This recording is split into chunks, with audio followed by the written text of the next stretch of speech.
ವಿಚಾರವಾಗಿ ಕಳೆದ ಬಾರಿ ಕೂಡ ಅದೇ ರೀತಿಯಾಗಿ ಹೇಳಿಕೆ ಕೊಟ್ಟಿದ್ರು. ಈ ಬಾರಿ ಮತ್ತೊಂದು ಸಲ ಸರ್, ನಾನು ಅದನ್ನು ಭಾಳಷ್ಟು ಸರಿ ಗಮನಿಸಿದ್ದೀನಿ.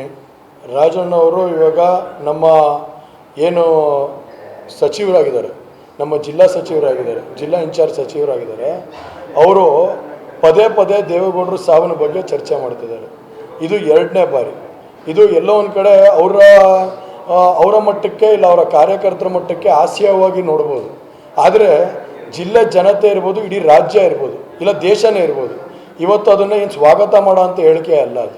ಇವತ್ತು ಅವ್ರಿಗೆ ಒಬ್ಬರು ಹಿರಿಯ ರಾಜಕಾರಣಿ ಆ ಥರ ಹೇಳಿಕೆಗಳು ಕೊಟ್ಟಂಥ ಸಂದರ್ಭದಲ್ಲಿ ಅವ್ರಿಗೂ ಕೂಡ ಶೋಭೆ ತರೋಂಥ ಕೆಲಸ ಆಗೋದಿಲ್ಲ. ಇವತ್ತು ಇವೆಲ್ಲ ವಾತಾವರಣ ನೋಡಿದಂಥ ಸಂದರ್ಭದಲ್ಲಿ ಇವತ್ತು ಎಲ್ಲೋ ಒಂದು ಕಡೆ ಜನರು ನಮ್ಮ ಜಿಲ್ಲೆಯಲ್ಲಿ ಎಲ್ಲ ಬೇಸರಗೊಳ್ಳೋ ಅಂಥ ಕೆಲಸ ಮಾಡ್ತಿದ್ದಾರೆ.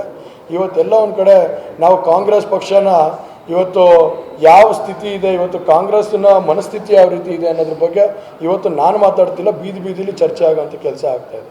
ಹಾಗಾಗಿ ಇವೆಲ್ಲ ನೋಡಿದಂಥ ಸಂದರ್ಭದಲ್ಲಿ ಎಲ್ಲೋ ಒಂದು ಕಡೆ ಒಳ್ಳೆ ವಾತಾವರಣ ಆಗೋಂಥ ಕೆಲಸನೂ ಆಗ್ತಾಯಿದೆ. ಇವತ್ತು ಇವೆಲ್ಲ ನಾವು ಇದರಿಂದ ನಾವೆಲ್ಲ ಒಂದು ಕಡೆ ಕುಗ್ತೀವಿ ಅನ್ನೋ ಮನಸ್ಥಿತಿ ಇಲ್ಲ. ಇನ್ನು ನಮ್ಮ ಕಾರ್ಯಕರ್ತರಿಗೆ ಇನ್ನೂ ಹೆಚ್ಚಿನ ಶಕ್ತಿ ಕೊಡೋ ಅಂಥ ಕೆಲಸ ಮಾಡಿ ಇಂಥ ಹೇಳಿಕೆಗಳಿಂದ ನಮ್ಮಲ್ಲಿ ನಮ್ಮ ಕಾರ್ಯಕರ್ತರು ಇನ್ನೂ ಪ್ರೋತ್ಸಾಹಗೊಂಡು ಇವತ್ತು ಇನ್ನೂ ಹೆಚ್ಚಿನ ಕೆಲಸ ಮಾಡೋ ರೀತಿಯಲ್ಲಿ ನಾವು ಮಾಡೋ ಅಂಥ ಕೆಲಸ ನಾವು ಮಾಡ್ತಾಯಿದ್ದೀವಿ. ಹಾಗಾಗಿ ಇದರಿಂದ ನಾವೇನೋ ಕುಗ್ತೀವಿ, ಇದರಿಂದ ಭಯಭೀತಿ ಆಗ್ತೀವಿ, ಇದರಿಂದ ಏನೋ ನಮಗೇನೋ ಹೆಸರು ಕೆಡುತ್ತೆ, ಇವೆಲ್ಲ ಏನೂ ಇಲ್ಲ. ಇವೆಲ್ಲದನ್ನು ಕೂಡ ಒಳ್ಳೆ ರೀತಿಯಲ್ಲಿ ಸ್ವಾಗತ ಮಾಡಿ ಜನರಿಗೆ ಕಾಂಗ್ರೆಸ್ ಮನಸ್ಥಿತಿ ಅರ್ಥ ಆಗ್ತಿದೆ. ಮುಂದೊಂದು ದಿವಸಗಳಲ್ಲಿ ಜೂನ್ 4ನೇ ತಾರೀಕು ಏನು ರಿಸಲ್ಟ್ ಇದೆ, ಹಾಸನ ಜಿಲ್ಲೆಯಲ್ಲಿ ಏನು ರಿಸಲ್ಟ್ ಬರುತ್ತೆ ಅನ್ನೋದನ್ನ ಕಾದು ನೋಡಿ.